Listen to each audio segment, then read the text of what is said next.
baby 们，我是你们的完美小甜。最近真的好无聊，终于来了一部沙雕甜宠剧。我喜欢你改编自蓝白色小说，终于等到你，讲的是萝莉女汉子厨师和高冷吃货大叔的恋爱故事。要知道这是大叔和萝莉恋，要有 CP 感，妹妹们都很好看，关键点就在大叔身上。像之前李一桐和陈建斌相差20岁，但看起来像爷孙恋的这种，nice。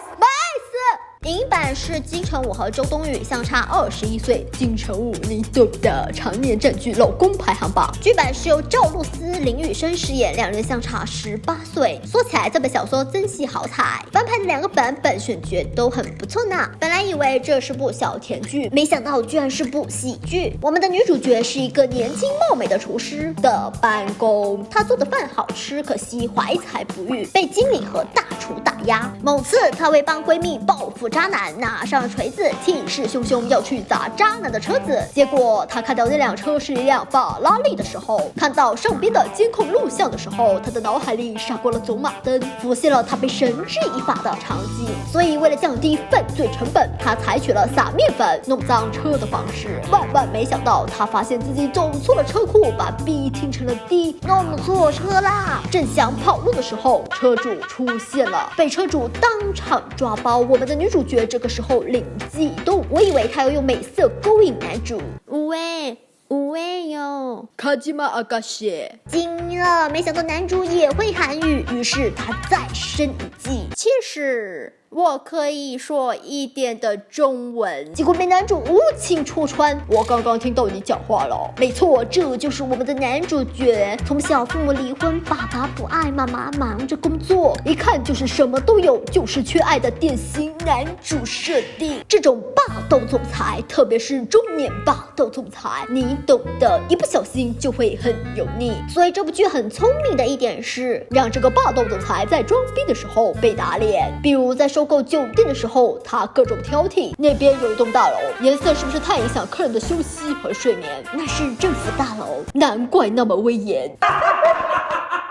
霸总明明急得想要吃女主的饭，都等饿了，但是助理问他要不要催一下单，他拒绝了，非要装一下，说自己并不是很想表现出特别喜欢女主做的饭，被助理无情戳穿。可是上次的那点饭你一粒也没剩，你可是把盘子都舔得干干净净哦。别的男主角都觉得女主角对自己有意思，图他，而这部的男主角他觉得女主是克他。剧情设定遇上女主角之后，霸总特别倒霉，他上前阻止女主擦车，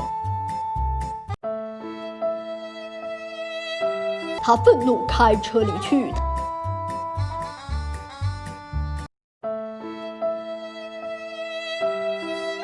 他站在游泳池边打电话，女主看地上的卡通人瘪了，充了一下气，结果男主被充气人一弹，掉进了水里。偷偷跑去喝女主没熟的蘑菇汤，结果食物中毒，倒在了地上。女主给他灌了洗洁精催吐，扇他耳光，按他肚子。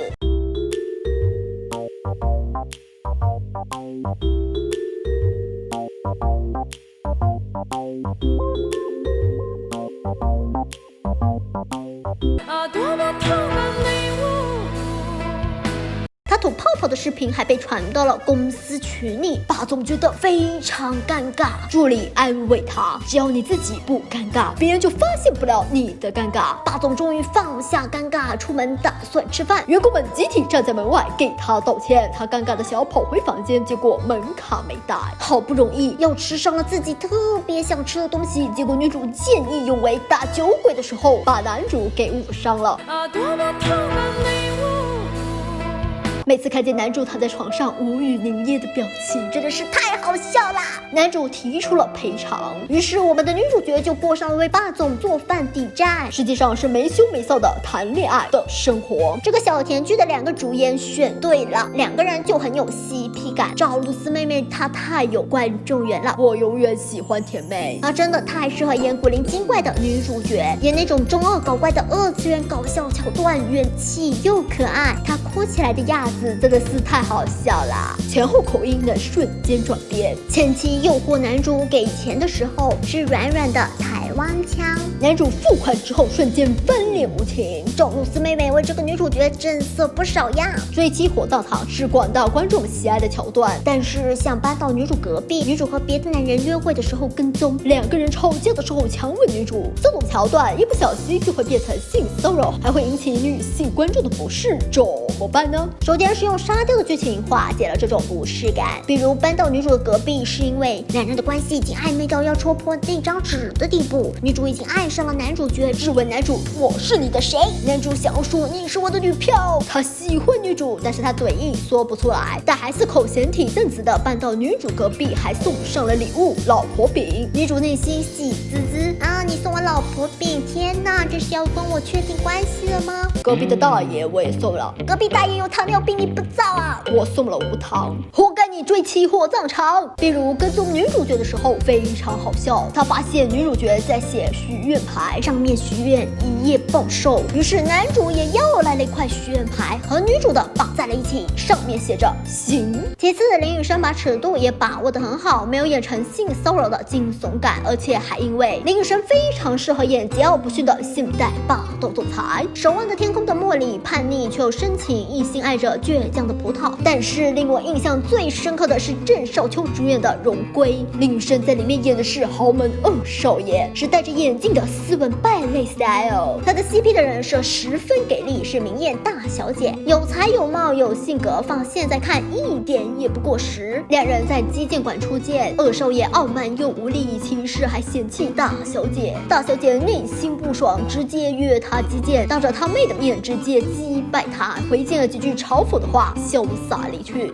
女人，你成功的引起了我的注意。两人就是这样相互试探，火花四溅。后来两人商业联姻，婚后大小姐的爸爸不让她回去上班，所以她只能待在家里做个贤妻良母。而二少爷夜不归宿，宁愿每天出去应酬，去开车兜风，也不愿意陪她。大小姐每天枯坐在家里16个小时，两个强势的人发生了争吵，一个嫌弃老婆控制她，一个嫌弃老公冷落自己，不尊重她。面对冷漠拧巴的丈夫，大小姐怒了，拿起高尔夫球杆，以为她要打老公，结果大小姐霸气的表示我赔你500万，下楼就把跑车给砸了。看着老婆在砸车的二少爷站在窗口邪魅一笑，你是抖 M 吧？是吧？是吧？公公婆婆被媳妇的彪悍所折服，所以第二天在公公的安排下，她成为了公司的副总裁，重新变回了女强人。大小姐开开心心的去老公公司上班，做老公之前做过的职位，还下了战书。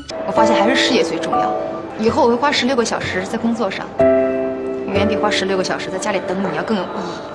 重新激起了二少爷的征服欲。这部剧还有怀孕之后离婚，4年后破镜重圆，霸道总裁如何追妻火葬场等古早情节，好香啊！哈哈哈哈！不好意思，我要跑题啦。电视剧叫《荣归》，感兴趣的朋友可以去看一下。总之，我喜欢你是一部能一口气看完8集的轻松沙雕搞笑剧，一开头就笑到你肚子疼，还是部下饭小甜剧。PS， 真的是要在吃饭的时候看，因为里面有很多做饭的场景，看得我口水都要流出来了，甚至还觉得手上的馒头也不香了。目前看男女主的人设把握得很好，女主角帮助朋友但不甚猛，关键的时候拒绝道德绑架，霸总不油腻反而有点沙雕。总之是一部值得入手的甜宠剧。好，那今天蛙妹就讲到这里，你对我喜欢你有什么看法呢？欢迎在弹幕或者是评论区留言，不要忘记推荐、收藏、点赞，1键3连支持蛙妹呀！关注蛙妹，蛙妹在这里等你哦。